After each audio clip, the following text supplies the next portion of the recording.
عمرك سألتي نفسك طفلك بيخبي إيه جواه؟ من غير ما تسألي ولا تخوفي تقدري تفهمي مشاعر طفلك.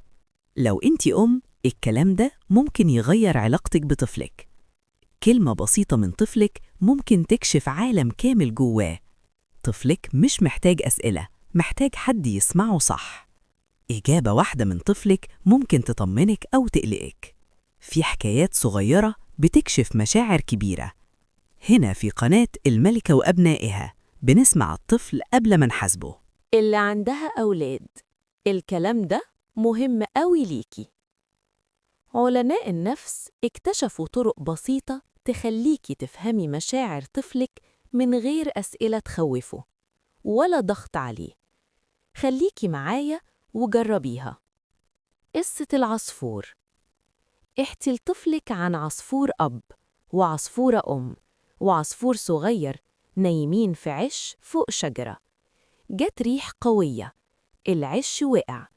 الأب طار على شجرة والأم طارت على شجرة تانية. واسألي طفلك بهدوء، العصفور الصغير طار فين؟ إجابته هتقولك هو شايف الأمان فين. قصة الخوف.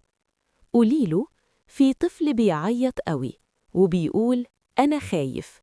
اسأليه خايف من إيه أو من مين؟ الإجابة هتكشف مخاوفه اللي مش بيعرف يقولها. قصة السفر.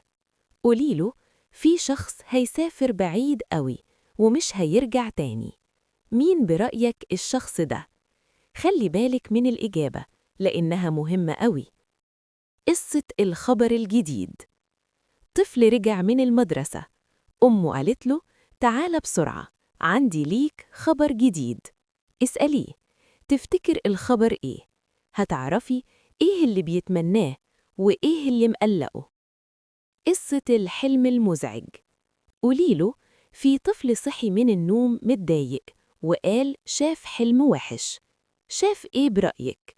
الإجابة هتفتحلك باب تفهمي عالمه الداخلي. مهم جداً، ما توجهيش الإجابة، ما تعاتبيش طفلك، وما تقوليش كنت مستنية رد تاني.